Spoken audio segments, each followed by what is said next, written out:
This week's Metals and Markets is brought to you by Dock Steels. The lowest priced bullion dealer online has decided to drop their prices even further every week on select products. These deals can be viewed at sdbullion.com/deals. This week, the featured deals start off with a new beautiful 10-ounce silver bar from Republic at only 59 cents over spot any quantity for the stunning Soaring Eagle design. The bars feature a brand new, unique design, the Soaring Eagle, that is sure to impress any investor. Also this week is the 2016 10th ounce Gold American Eagles at only $14.99 per coin over spot for any quantity. This has been one of the most popular deals in recent memory this week. And finally, this week is 15% off any Berkey water filtration product. With all the contaminants in public water today, including fluoride being added to most municipal water supplies, water filtration is a must for you and your family's health. I have a Berkey unit sitting on my own counter in my kitchen, and I have to tell you it's some of the best water I've ever tasted. Remember, these deals will expire Monday morning at 10 a.m. Eastern.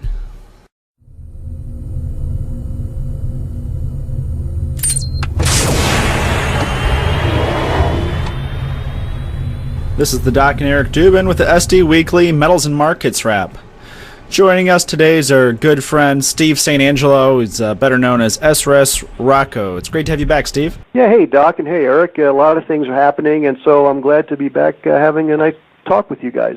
All right. Well, we're recording this week's show late in the afternoon here on Thursday, and it's certainly been an interesting week for the metals, and this week gold in particular, as it's been pretty obvious that entity or entities really don't want to see gold break above 1360. If you look at about a 7-day chart for gold, I think about 5 out of those 7 days, gold has been hammered as soon as it taps or breaches through the 1360 level. So let's start out with the market action here. What's your guys' thoughts on current trading and the significance of that level? Are they simply trying to prevent a quick surge to 1400 if new highs are taken out? Well, the FOMC release is really the most critical news event of this week, and it's amusing to watch how, though we're a little bit higher today in gold. Gold right now is at 1351, up about 0.2% for the day. After yesterday's smash, people in the Bloomberg circuit and CNBC are kind of pontificating, saying, well, maybe the interpretation of the FOMC minutes were too bearish at first, and now all of a sudden people are considering it more dovish. And this is just nonsense. We had a huge raid yesterday, and they beat down the metals by dumping futures contracts into the market to absorb the ongoing interest in this reboot of our bull market. These kind of machinations are going on, like Doc said, so it's more than 7 days, actually. If you look at the chart for silver, it's been a constant push trying to get over 20, gets over a little bit, gets beaten back, and then, we keep rising and pushing further. And that is the kind of action of a bull market under attack by, the powers that be. They want to control it, but they're not able to control it. Long-term, negative interest rates are a powerful driver, and more people are waking up. Just in the last week or so, we saw, I forget the exact date that it came out, but Jacob Rothschild penned his investment summary, and that was rather interesting because he's super bearish on equities now, too. So, all these large, respected investors like the Soroses of the world and Rothschild and so forth are making a lot of bearish noises, and more people are paying attention to it, and that's what's going on. It's driving our markets further and being able to resist the cartel from capping. But we're going to get over this kind of congestion, and when India comes back online, in particular in about 2.5 weeks, we're going to get a lot more physical buying, and that's going to support the market. Yeah, I agree with those points that you talked about. And I think people say, well, why is the gold and silver trading at this ratio? It's 10 to 1, that's what the mine supply is. Why isn't it 10 to 1? That's 10 to 1, 15 to 1, that's the historic. Well, they're basing the price of gold and silver as a commodity, not as a store of value or protection of wealth. It's based upon what they get out of the ground. So if we figure that the gold miners are pulling gold out about 1,200 an ounce, give or take, and then the silver miners are pulling it out at 17. That's about a 71 ratio. Well, if you look at Kitco, we're somewhere there, 68, 70. So this is how the computers are set up to trade gold and silver.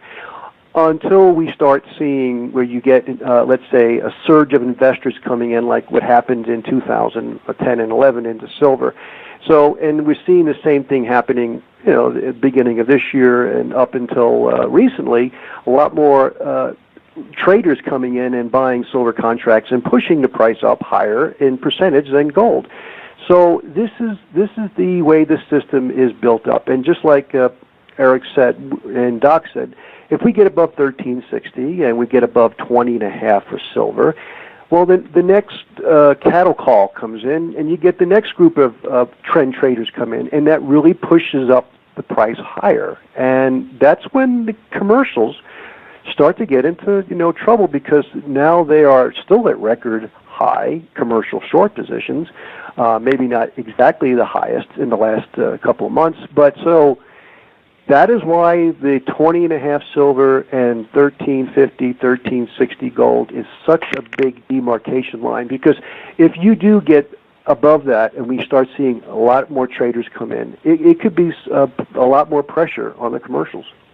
Well, I agree. I think that we're going to definitely see much higher prices as the year unfolds. I mean, this is one of the most powerful bull markets in history, frankly, and it's the most powerful bull market, second possibly to the NASDAQ market that I've ever seen personally. And it's going to be a one for the record books. I think we're probably in the second inning, frankly, of this third and final phase of the bull market move.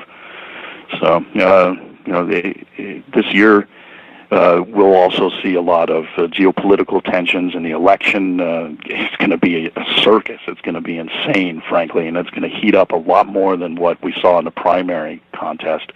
So all of these things are going to kind of coalesce around a kind of level of uncertainty that we haven't seen in multiple markets and on a geopolitical front that is going to be unbelievably bullish for both precious metals and just hedges against downside action and volatility in the stock market and so forth. But what's really interesting, and I've begun to give a lot more consideration to what could be wrong with this thesis in terms of a shorter-term outlook, I think that we might, later as the election season unfolds and as 2017 unfolds, we're probably going to see a reversion to fiscal stimulus as opposed to all of this monetary stimulus. Our guess it's in the tune of somewhere north of $20 trillion since the 2008 crash.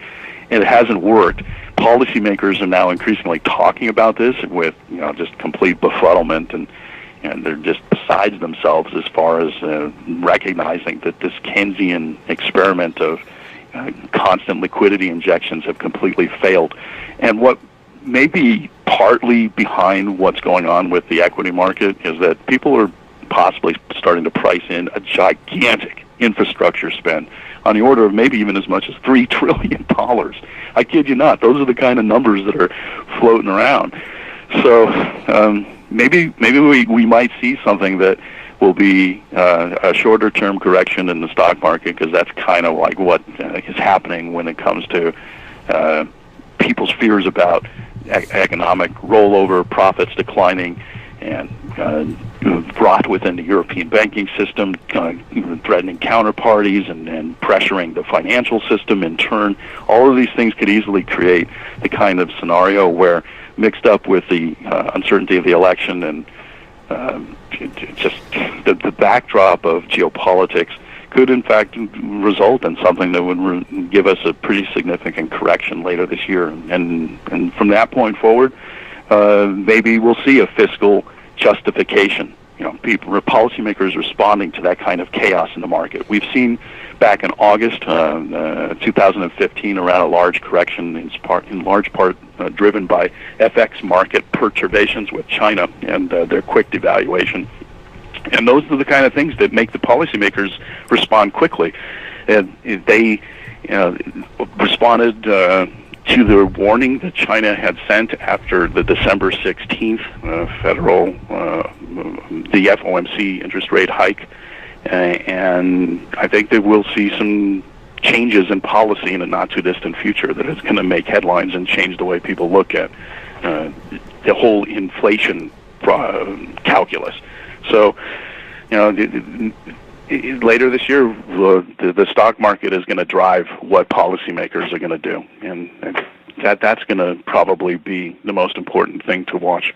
Okay, Eric and Doc, I wanted to kind of explain some new, let's say, root analysis, new information. But before I get into that, I know you like to talk about what's happening in the silver market. I'll just let you know, global silver production, according to this one company I look at, we're up 2 million ounces in January to May over last year. So we had 348 million ounces last year, and now this year, first 5 months of 2016, we're at 350. So we're up 2 million ounces.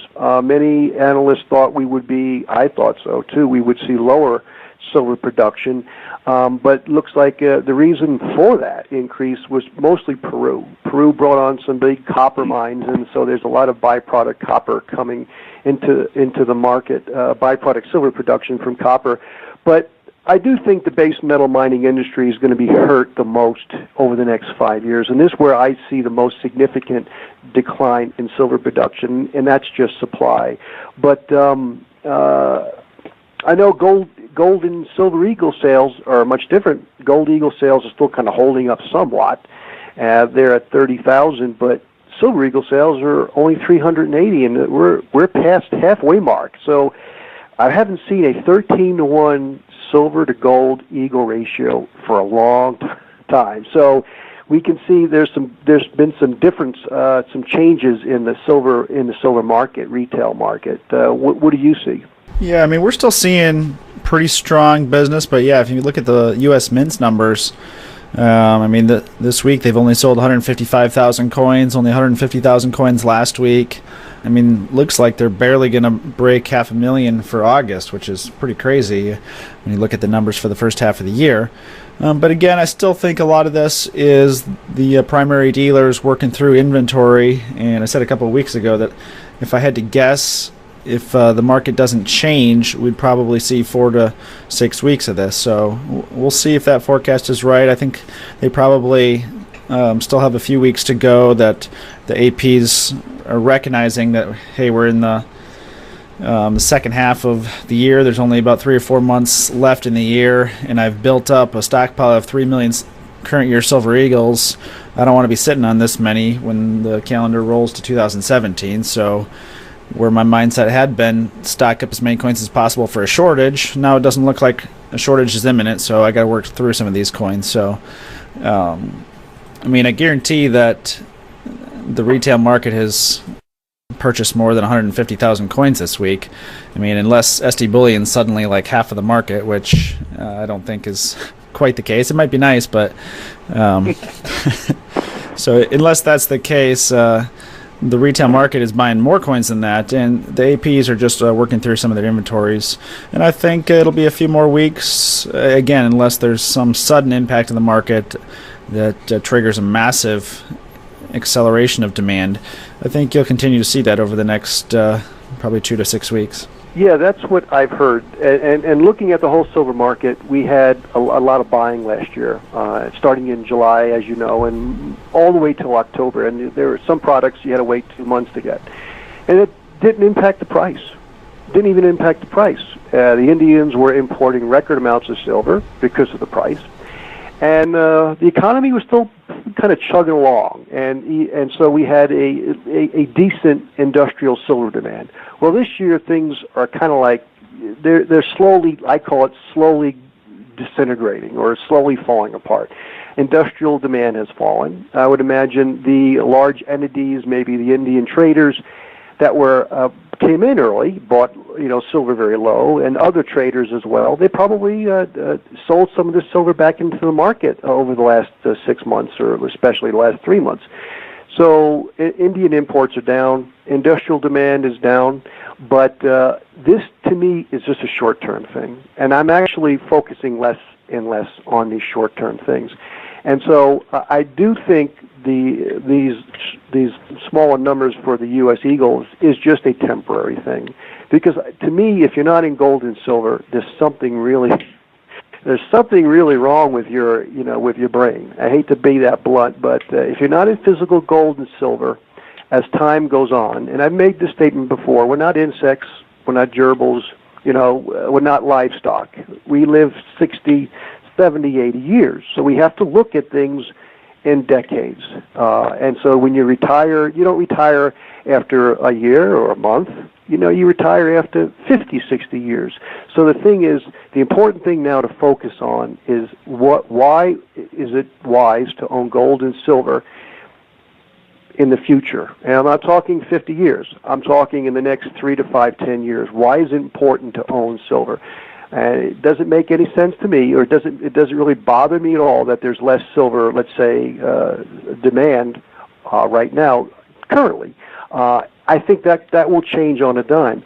But I think the interesting thing, and Eric and I, we can discuss this, is the big change in the energy understanding of how things are going to unfold going forward. And of course, this is my analysis, but I kind of look at this analysis kind of like the Earth is flat or the Earth is round. A lot of people about energy and peak oil, and let's say the energy return on invested, they don't believe in peak oil. Now you can slam them over the head, and they'll still not believe in peak oil. It's like the Earth is flat. It's flat. It's not round. But after many years of science finally waking everybody up, well, the Earth is round. Even though it's flat in certain areas, it looks flat on the horizon. It's actually a round planet. So what this is going to take is it's going to take years for science and actually the results of peak oil to finally be realized, and then people will wake up, but it'll be too late, and that's the problem. It's kind of like, it happened too quickly, you didn't realize it, and now the situation's become out of control. And I think the issue now is, and I wanted to say this, the energy return on invested is much different than peak oil. And just to give it an idea, when we were out hunting and gathering food, a typical hunter-gatherer burned 1 calorie of energy to gather 10 calories of food. That's pretty good. They had a lot of leisure time. Well, we thought, we could do a little better job. We'll start, tilling the earth with some simple tools, and we could produce food at a 5-to-1 energy return on the ratio. And that was okay because we could grow more food. And we could stay in one area. We didn't have to go all over looking for food and gathering food. We could do it right where we lived. Well, then we added a horse or an oxen. Well, it lowered it to like 1 to 2-to-1. But that was okay because the oxen and horse, we cut trees down and they have plenty of pasture. We didn't take that into consideration. Well, today, the growing, harvesting, processing of our food today, and then transporting it to the supermarket, and then it ends up on your dinner table, it takes 10 calories of energy just to get 1 calorie of food on your dinner plate. Well, it looks great, but it doesn't work unless you have a high energy return on invested, and we have had that up until recently. We've had that since we started going into oil or pulling oil out of the ground in the 1900s. We've had very high energy return on invested. Well, even though we're producing a lot of shale oil, Eric and Doc, we're producing a lot of it, like about 4 million barrels of it a day. Its energy return on invested is 5-to-1. In 1970, we were producing oil in the United States at 30-to-1. So we had all these profitable barrels to do all this stuff, create the interstate highway system, to do all these wonderful things. Well, now we don't have that same amount of energy. So the thing is, you can't, what's the word I'm looking for? You can't cheat peak oil and say, well, peak oil doesn't happen because we just brought on 4 million or 5 million barrels of shale oil in the last 5 years. The problem is that oil is very expensive, and we really can't afford it, which is why the shale oil companies are in debt up to their eyeballs. And so now this makes the whole living arrangement much more difficult for Americans. And if you, to continue business as usual, if you don't have the profitable energy, you add debt. And if you look at the debt everywhere, the debt is just, it's going exponential. So some people may say, well, this can go on for another 10, 20, 30 years. I don't think so, because an exponential debt increase doesn't go on for 10, 20, 30 years. It ends pretty quickly. Well, peak oil has been masked when the economic crash of 2008 happened, combined with the shale output burst that came not too earlier than that. I mean, we started ramping up shale production pretty aggressively starting around 2005, 2004. So the United States went from some 6 million barrels per day production last decade to almost around 10. quite a feat. And that, the United States, in fact, has been the largest swing producer in terms of bringing new barrels to the market in the last decade or so because of our shale revolution. And that really has masked what is going on in the energy world when it comes to the impact of peak oil and declining energy return on energy investment. It's a lot more expensive to pull oil out of the ground and alternative forms of liquid concentrates or condensates, natural gas condensates, heavy oils. All of these various non-traditional oils are in fact making up a larger and larger percentage of our global supply, and that supply is a lot more expensive. I mean, there's always going to be bursts of production given technology's application, and that's what the shale revolution was all about. And we, have the prospects of finding new provinces where there's probably a heck of a lot of petroleum yet to be discovered in the polar regions of our planet as well. I mean, but the thing is that these things mask the process of peak oil, and it confuses people. People look at the addition of petroleum that we've been able to procure from shale, and it masks the ability to understand what is in fact peak oil up and running. In 1972, I believe, we hit peak production in the United States, and then we once again came pretty close to 10 million barrels. And that's all been shale. And now, shale wells have very rapid decline rates. The whole industry is teetering right now, and we will probably see a very fast decline in our shale production. I wouldn't be surprised if it's, halved in 3 or 4 years' time. And when that happens, people are going to not question peak oil in the same way that they're doing now. You mentioned something earlier in the interview here that there's this idea of this $3 trillion infrastructure spend. Yeah. Well, you could throw $3 trillion, but if you don't have the energy, it's kind of like it's the Roman Empire. We're going down the same road as the Roman Empire. You see, if two robbers, you give them a couple of shotguns, and they get a nice meal beforehand. They go into a bank, and they steal $1 million. Now, the energy return on invested of that of stealing that much money and getting what that money will buy you in energy, buy a brand new car, houses. Their energy return on invested for stealing that money from that bank was very high. The Romans did the same thing. They went in, but instead of using bank robbers, they had legions, and they built these legions up, and they went around taking over other provinces, and they took their resources and their wealth. And this was a very high energy return on invested. And so as their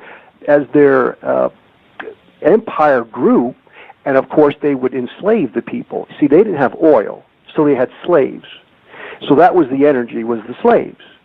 And so even if they died, they didn't care. They'd get more slaves. So it's unfortunate, but that's the way they saw things. But when the empire got so big, they could no longer attack and get more provinces and more resources. They had to defend all this stuff now, and that cost a lot of energy, money. So they debased their currency. Well, the whole thing fell apart when they could no longer continue to expand. So they had to live off of the 5-to-1 energy return on invested of their farmers. Well, what they decided to do is they wanted the farmers to grow more food, so they taxed them higher. The farmers said, "To heck with this! I'll just grow enough food just to take care of my family. Well, then they came back and said, well, we're going to tax you on what you should have been growing. So then the farmers just left the land. And this is how the whole thing kind of imploded. And so right now, our shale oil is 5-1. And the human actual labor for growing food is 5-1. The Roman economy, which was all expanding, had 1 million people in its city, had all these roads, had all these forts and all these legions to pay for, they couldn't afford to survive on that 5-1 farmer energy return on it. They needed 10, 15-1. The United States is in the same predicament now because shale oil is 5-1. Well, we have advanced education, college. We have health care. We have entertainment. We have technology. Technology costs a lot of energy. People think technology saves energy. No, it's a energy drainer. It's like Pac-Man. It just devours energy. So you don't see it in the energy matrix. So now the problem is the U.S. can't sustain itself on its shale oil. And so now we're in big trouble. And if you look at the top 3 U.S. oil companies, and people say, I still believe in peak oil because it's the oil companies, it's a grand conspiracy. They're controlling everything. Well, if they're controlling everything, how come they're losing money now? I mean, they're losing serious money if you include their dividends. It's like, I think in 2011 when oil prices were high, things were doing pretty good. I think Chevron, ExxonMobil, and ConocoPhillips, after they paid the capital and their dividends, they had 16 trillion left over, 16 billion left over. Well, that's the first half of 2011. The first half of 2016, they're 18 billion in the hole. How can there be a grand conspiracy of the energy companies to manipulate everything if they're losing money? They got to borrow money to pay dividends. People need to start waking up. The situation will get out of hand, and it'll get out of hand quickly. And we can tell it's happening because when the world has doubled negative interest rates in the government bonds, sovereign bonds now, 13.5 trillion, and that number is probably even higher. I think that was a couple of weeks ago. And it doubled in 6 months because when you have so much debt, Doc and Eric, in the system, you can't afford to service the debt at 3 or 4% interest rates or 5%. You have to lower interest rates when you have all this debt. And then that's the problem. And if you don't have... Which is why we're headed towards NIRP. Which is why I believe the United States eventually has to go to zero interest rates. And again, if you don't have the profitable energy, you can't have profit. You can't have positive interest rates either. So the energy is the basics. And let me end it by saying this. This is the reason why I am a precious metal enthusiast or a precious metal investor, because gold and silver are stores of this very hard energy returned on invested energy. It's stored in that 1 ounce gold or silver coin. But all the 250 trillion in stocks, bonds, real estate, as well as insurance, and people thought insurance companies were safe. Well, they're in big trouble. And I hear if the insurance companies go down, the whole system goes down because you can't really hedge anything without insurance. So the insurance companies was on zero hedge a week ago. They invested in shale investments. Well, they found out what a mistake that was because shale is garbage. I call it subprime energy. So not only do you have subprime energy, you got subprime housing, you got subprime auto, and now you got subprime bonds, which aren't quite yet subprime U.S. bonds, but they'll get there. So the whole U.S. economy is subprime. So if you want to protect yourself, to me the best place to be is in physical gold and silver, because most of the other assets, which need very high energy return on invested to survive, real estate, stocks, and bonds, are going to be in severe trouble. Now, this is not something that's going to happen next week or next month. But again, we live long lives. So you have to protect yourself over the next 3 to 5 years, a decade, and longer. And I think as time goes on, the world will realize that people will realize that the world is round, peak oil is round, and it's not a flat earth, and so things will change, and I will see a lot more people moving into the precious metals, which is why their values will explode compared to everything else. Because as we talk about inventories available here, and there's a decent amount of inventory right now in the summer, I mean, that's with a fraction of a percent of the population invested. If you move that number to 2% or 5%, which, Steve, you referenced 5% is a joke, I mean, that completely changes the physical supply equation. Oh, yeah, and, there's this one question someone asked in this recent webinar.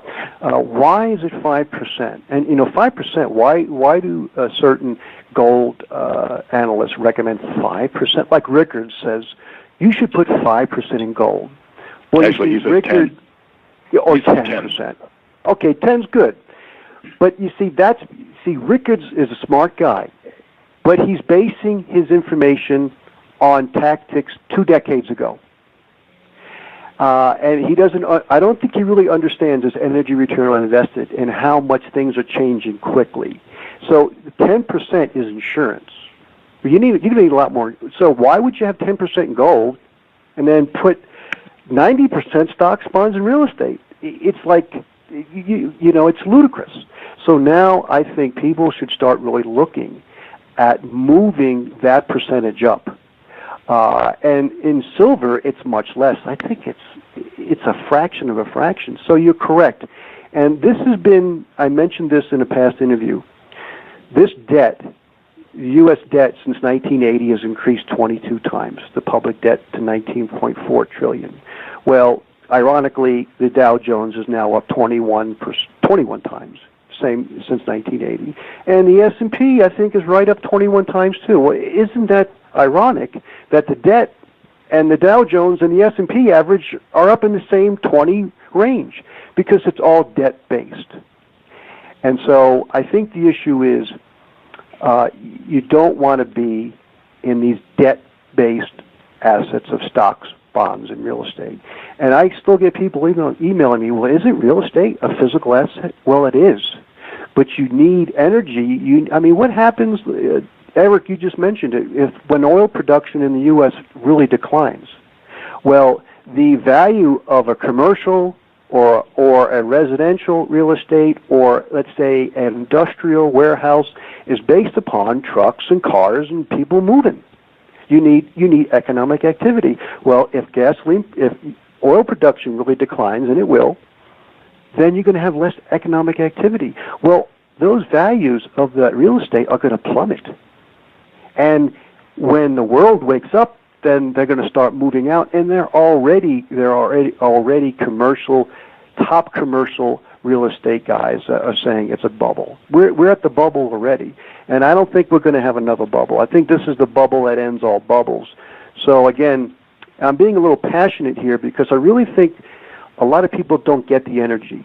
They really don't get the energy, and the energy runs everything. And so when the energy is in big trouble, all those supposed claims on energy production, like stocks, bonds, and real estate, they are going to implode in price. And so the only way to protect yourself is not to be in those. And I would imagine some of them will do okay, but the majority will not.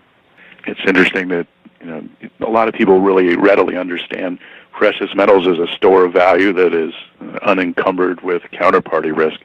And in a roundabout way, precious metals are a store of value unencumbered by energy risk as well, too. It's an interesting way of thinking about silver, and you champion that. And I think when people need to wrap their brains around the fact that it takes a lot of energy to mine, and having metal in one's hand is something that will be perceived as having value by society, even under social duress conditions. And we've seen examples of that in Argentina and inflations of other countries, and precious metals will be able to hedge that kind of volatility coming out of our economy. So, the energy aspect of what a store of value in precious metals represents is something I think that's really underappreciated, and the work that you do spotlights that better than probably any analyst out there doing it. So I'm glad that you constantly hammer the the point. Well, I appreciate that, and I hate to be a broken record, but you know what? After I put out this article, the coming breakdown of U.S. and global markets, explain what most analysts missed. It's had to be my most. I get the most replies, feedback from followers, new and old, and light bulbs went off. And to tell you the truth, light bulbs went off with me as well. I saw things, and I continue to see things unfolding, and light bulbs are going off. And let me just say this too: most of the analysis going forward is going to become less and less meaningful because they don't use energy as the foundation. And you have to get to the root to the problem to understand the problem. And everyone is on the outskirts of it. They're looking at, well, labor productivity is much lower today than it was in the 50s. I saw an article. I'm thinking, you've got to be, I hate to say it, you've got to be an idiot because the amount of energy return invested we had in the 50s was so high. That's why labor productivity was so high in the 50s and 60s. That's why it's so low now. And the thing is, I hear one comment is, well, why get in precious metals if the energy system falls apart? It's going to be like Mad Max, or that could happen. I don't know. But it's better to be in guns, bullets, bulk food, and water. I'm thinking, well, those are good things to have. But I would rather have precious metals after a collapse than have paper assets, because at least if the things are bad, your gold and silver coins are going to provide you options that your worthless 401k will provide you zero options. So the thing is, at least having physical metals will at least give you better options than a worthless piece of paper that gives you no options. So there's no guarantee in life, but that's how I look at it at the worst case scenario for gold and silver. I think they'll give you better options than most of the other assets, because I travel a lot, and I go down and I see these 3,000, 4,000, 5,000 square foot homes. And what I see, it's kind of like the Sixth Sense. The guy goes, I see a lot of dead people. Well, I don't see dead people, but I see a lot of dead neighborhoods. I see a lot of dead activity. I see homes in the future that are just abandoned because we won't have the energy to run them. And so you don't want to be in a 4,000, 5,000 square foot home that needs a lot of natural gas and electricity, and you've got to drive to work. You don't want to be there. You want to be in a home maybe that's smaller and closer to a farmland. And I'm just making a generalization here. So when I drive around, I see the future as it unfolds, and I think people don't see it that way. Most people don't.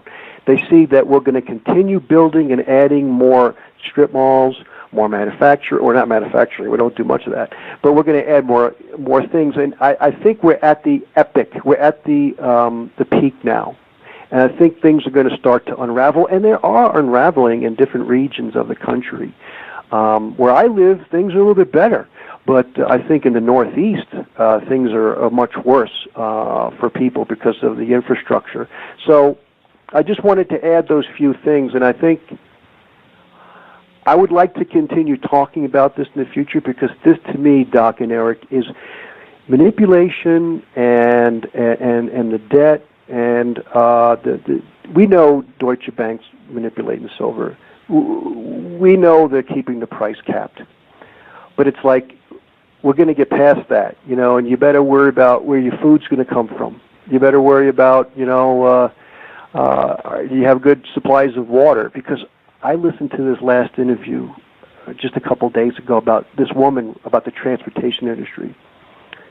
It takes trucks delivering chlorine and supplies to the wastewater treatment plant so they can function.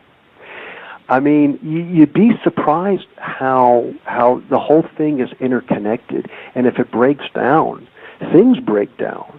And so it is amazing, and we don't have, people think, well, solar and wind, they're not going to work. If you got some on your home for power, that's great, to power certain things. great, but it's not going to work on a global, large scale. They just don't. Their energy return on investment is too low. So I think people need to be focusing not on what the politicians are going to do. It's good to keep an eye on it, but they're absolutely clueless of the things that are going to happen and are going to change here. So you have to focus on what I can do in my area to survive.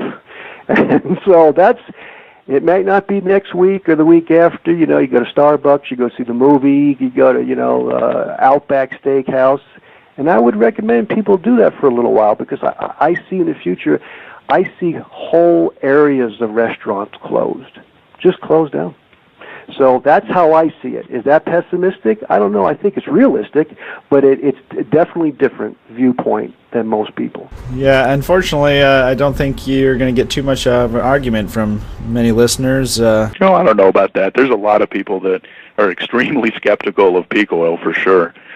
And even, people constantly leave comments about, abiotic oil is real and things along those lines. So there's a lot of skepticism. This whole boom that we've had in shale has masked an enormous amount of change that's happening, and it's visible. So it's just going to take time for things to work out such that the declining energy, return on energy investment of the global energy industry just has its impact on the economy, where people can see it and recognize it for what it is. We hear more and more big companies borrowing money to pay dividends. You see, what happens when ConocoPhillips already cut their dividend. It was 74 cents a quarter. That's pretty good. Now it's 25 cents. So they cut it 2/3. All right, well, they're the first ones to get some kind of common sense. I'd imagine at some point in time, ConocoPhillips, it'll be zero. And ExxonMobil, because there's a lot of older people who are, I believe in the big caps. You get the big caps, the utilities, you get your dividends, and let's say you're wealthy and you're happy.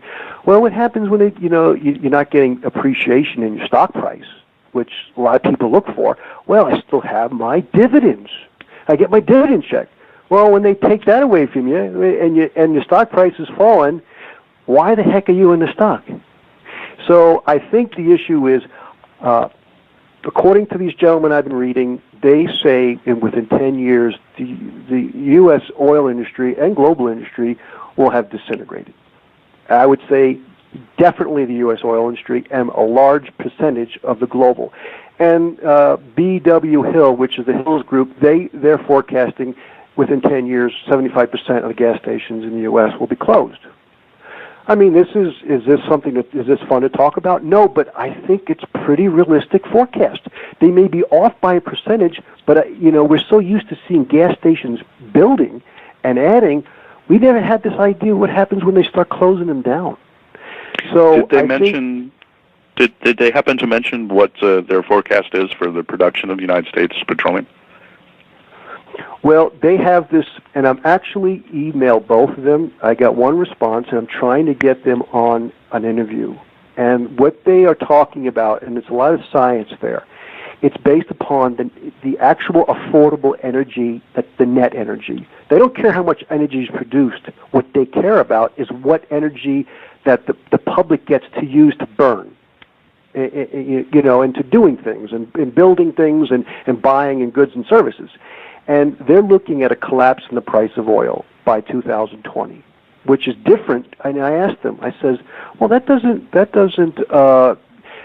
doesn't make or work with the typical economic principle of supply and demand. And they said, well, thermodynamics doesn't adhere to human economic principles of supply and demand. Thermodynamic principles are laws of nature, not laws of man. And so when we understand that, and I don't quite understand it yet, when you see if their forecast is correct that we're going to see a falling oil price instead of rising oil price like we did in the last 2007 to 2013, 2008 to 2013, that if the oil price doesn't rise, then companies can't produce oil. They're just you're going to see cutbacks, bankruptcies, and only that will be produced is the legacy oil. the oil that can be produced. No, I mean, it's going to take 120 or 140 to get to Arctic. And according to these gentlemen and their oil engineers and project managers, they say we're never going to see that again. We could see a hyperinflationary bout if they're going to drop money and send checks to everybody, but that's short term. I'm talking again 5-10 years. So I think this. So they're basically outlining a vision that's very different from the demand destruction cycle where prices go up because of the inability to get cheap oil and supply being reduced, and then when prices go up, demand destruction comes in and makes it such that the demand for oil declines. They're not plugging into that kind of a thesis. They're basically saying that because of the decline of supply, that help me out here. I'm trying to flesh out exactly how they're thinking of the mechanics of their model. The reason, and I understand it somewhat. And I've looked at his site, and he's got these like 40 charts, and he talks about actually in 2015 breaking down what we paid for oil in the U.S. economy and took the GDP, and that GDP was inflated. And he figured out that what it cost to produce the goods and services, 50% was of the energy. So we are already at that 50-50 point, which is once you cross over that, it's like death is certain. And so the issue is, yes, we could have demand destruction, and then the price would go up because of more demand would come on. But that's only happened, Eric, because we've had all this debt. Now the debt is becoming unsustainable. If you look at a chart of debt, it's gone exponential. So they don't see this, well, we could do this for another 10, 20 years. They don't see it that way. Anything that moves exponential doesn't last. It ends quickly. So actually their forecast, and I'm not saying I believe them 100%, but their forecast is $11.76 oil by 2020, because that's all it would be worth to the overall market that could afford it. Not what some rich guy would pay for gasoline, but what the overall society could pay for that net energy would be $11. And if that's true, and I'm not saying I agree with them, but if that is true, if that forecast is true, then you see supply destruction, because the shale oil companies can't produce it at 11. And they have a chart showing their price of oil, which is their ETP model, and it went up, and it was like 95% correct. The only thing they could be off on the timing, but I don't think their timing, Eric or Doc, is off by decades. It may be off by years. So, okay, and here's the deal. We had the collapse of the last U.S. investment banking system in housing market in 2008. It's been 8 years. So they're forecasting in 4. Let's say they're off by 4. What we just went through, things could get really ugly and very quickly. It's important to look at this analysis to see if it's correct. I'm going to bring these guys on if I can for an interview to explain their work. But I think things could get very ugly very quickly, and I think it is because of the energy. And so I don't know if that extra information helped, Eric, but the debt is too high now. Mm-hmm. This is the issue. There's just too much debt now, and so to deal with the debt as well as the energy problem, it's becoming unsustainable. So that's why they don't see a bump up and then crash and then a bump up. They just see a crash. Yeah, interesting. Well, definitely we'll look forward to hearing that interview when you get them. Okay, guys. Well, again, lastly, this don't know if it'll work out this way. Don't know if this is the forecast will be the reality, but I do think it's just a timing issue. I think things are going to get bad, but they may take a little bit longer to get bad. But that doesn't mean, we're going to have business as usual for another 10, 15 years. All right. Well, before we let you go, Steve, if you could let your listeners know about your subscription newsletter and where to find that. Okay. Well, right now we have a free. If you go to my website, there you could sign up and get free reports, and I put 2 or 3 out a week. And I'm going to show. Before we go, I think the silver miners in this transition will be some of the best stocks to own. Again, not everything is garbage. I think the miners could be silver miners, especially because it takes about 120 times more fuel to produce an ounce of gold than it does an ounce of silver. I think my estimation it was about a third of a gallon of diesel to produce an ounce of silver, and it's 34 gallons of diesel to produce an ounce of gold, and that's Newmont and Barrick. So it takes almost 120 gallons more to produce an ounce of gold and silver. So I think the silver miners will be actually good stocks to own. And this is not a guarantee how things fall, but because the silver might be hard to acquire when things start to unravel, the next best thing is going to be the miners. So I think the miners will be a good place to consider. But check out the SRSRockerReport.com, and I'll continue putting out this analysis. And people, your readers and followers are more than welcome to check it out. All right. Thanks, Steve. Always great to have you back on the show. Okay, Doc and Eric, I appreciate the time. All right. For the Doc, Eric Dubin, and Steve St. Angelo, thanks for tuning into this week's SD Weekly Metals and Markets.